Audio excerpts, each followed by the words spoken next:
Hi and welcome to Worth It Dudes. Today we're going to do our first movie review on the Dark Tower, Balf's favourite thing in the whole wide world. He loves it so much. So yeah, we're going to do our first review today. Balf has a lot of passion of Dark Tower, as you may have remembered in the one of the news weekly news that we did. Why are Sony f***ing my shit up?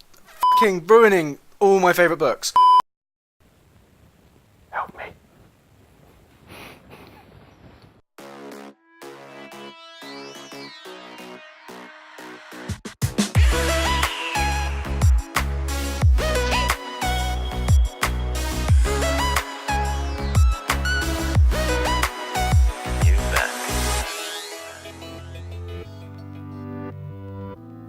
The Dark Tower is Stephen King's magnum opus, spanning 8 books and multiple graphic novels.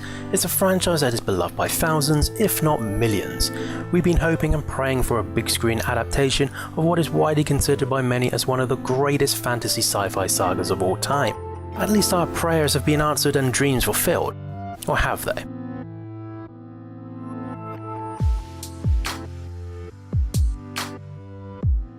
The Dark Tower is directed by Nikolai Arcel, and the movie starts with Jake Chambers, who's played by Tom Taylor, a teenage boy who's grieving over the loss of his father and is struggling with visions of another world.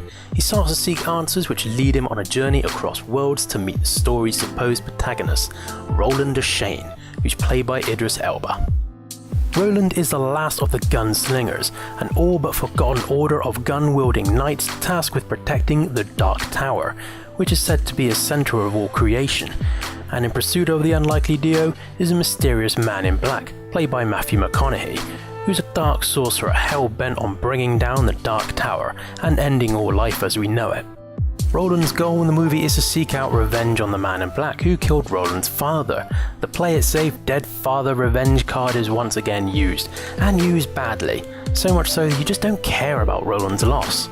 The main problem with this movie is that newcomers will feel lost watching it as it explains very little of the lore and mythos, but on the reverse side of the coin, long-time fans will be angered by the amount of artistic license being flung around with little to no regard of the original source material. Idris Elba does an adequate job despite being obviously miscast, and Matthew McConaughey being suitably creepy in the film. Sadly, everything else of the movie feels lifeless and mundane, with an assortment of bad acting, dodgy special effects, bad pacing, characters you just don't care about, and a story that feels like it was written by a child trying to ram 8 books of content into one film. You start to think to yourself, why am I watching this? There are scenes that are just too dark to see what's going on, probably to hide the bad special effects.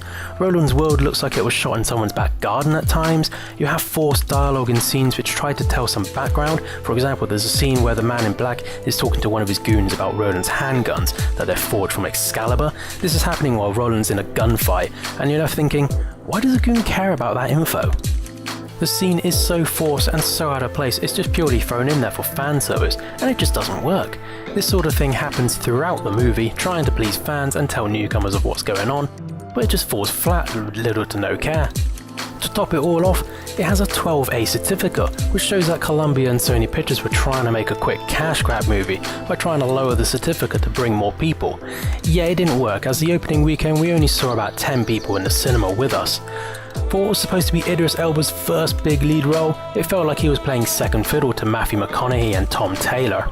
There has been talk of a TV series adaptation of the 4th book, Wizard and Glass, which is set in Roland's youth, but if this movie is anything to judge by, we can only hope it doesn't come to life. The Dark Tower is a classic case when Hollywood churns out IPs they have no understanding of and just try to make a quick buck.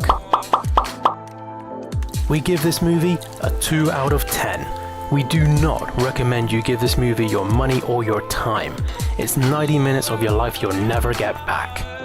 We hope you have enjoyed our review on The Dark Tower. By all means, please comment in the comment section below and let us know what your thoughts are, if you agree or disagree with us. And we will see you next time. Take care, guys.